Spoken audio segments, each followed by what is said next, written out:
doing here? Like, really? What are you doing here? Not just on like, yeah, why are you seeing my face for one? If you're seeing my face, I already know why you're here seeing my face. It's because you're supposed to hear some type of message from me in some way. But like, actually, factually, what are you going to be doing while you're here? We're going to be doing stuff in general. And they always say we're not human doings, we're human beings. So how are you going to be? How are you going to do? Are you going to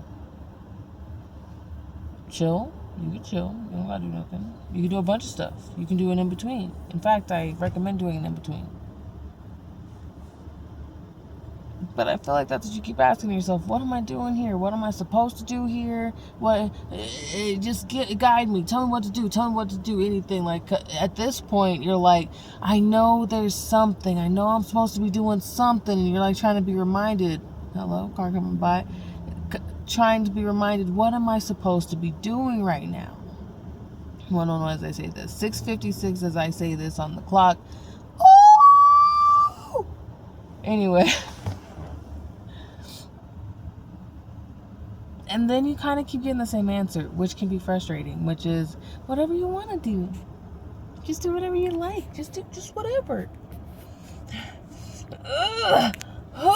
But can you tell me what I'm supposed to be doing? Because, I'm supposed to have a path, apparently. I'm supposed to have this and all that. That's what it feels like.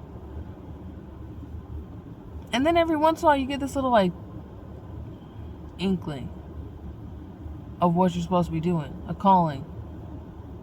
What have you been called to again and again? And it's going to change. Like, it's going to keep evolving until you fully flush out what it is.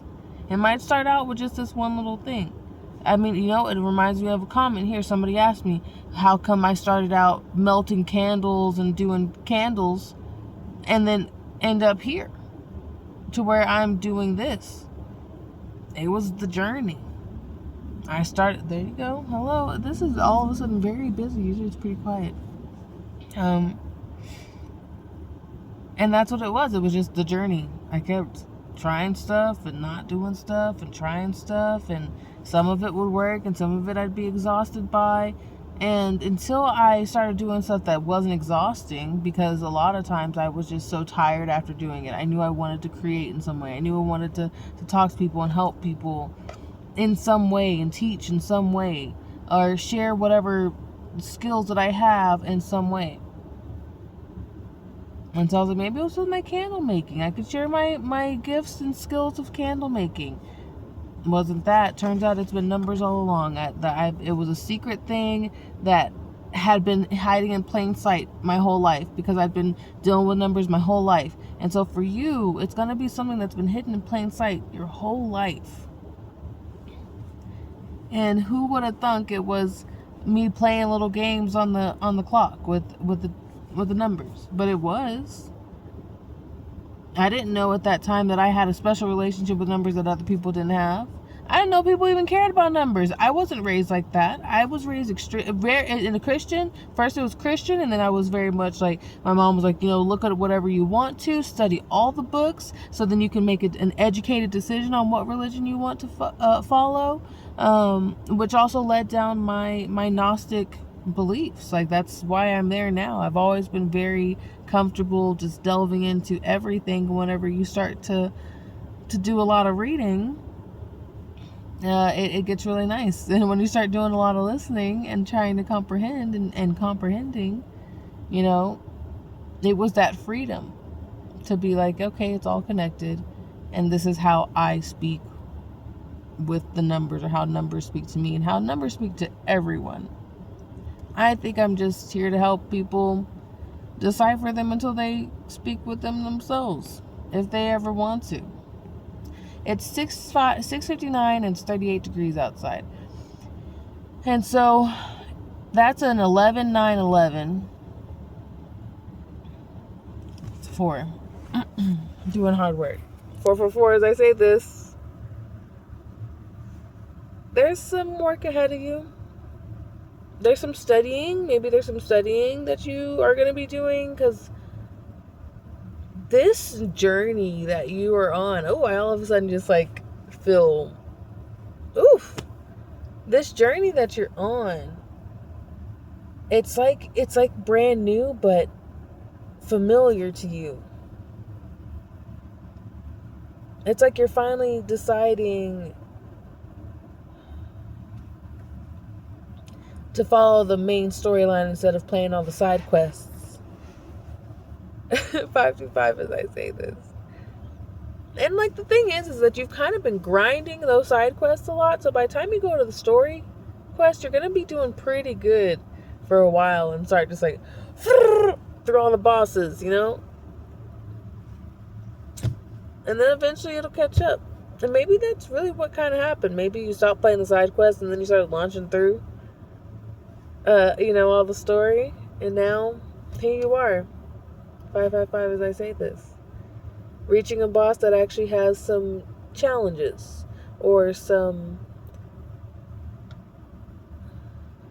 other additional level of difficulty. You can still take it down. You might need to grind a little bit first. Even in the not knowing for sure what to do is still a sign that you're on the journey of figuring it out. And that's okay. And one day you're going to figure it out, and that might change. That might change again.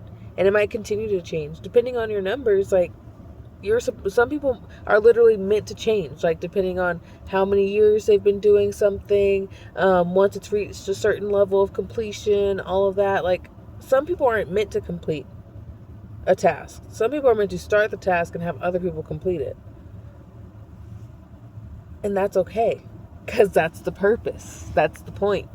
Some people aren't meant to start anything. They're meant to complete things. They're not meant to start projects. They're meant to complete projects. They're meant to make sure that the projects are completed to not only the specifications of the person who originally wanted it, but even better than that, because you've been able to take it through all the steps and realize, well, this is what is realistically possible.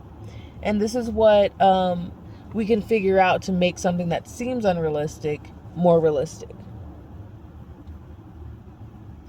You know,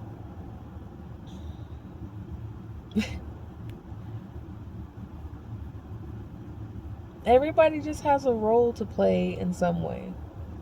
And right now, you don't really have to figure out what your role is in comparison to everybody else. You just have to figure out what your role is for you.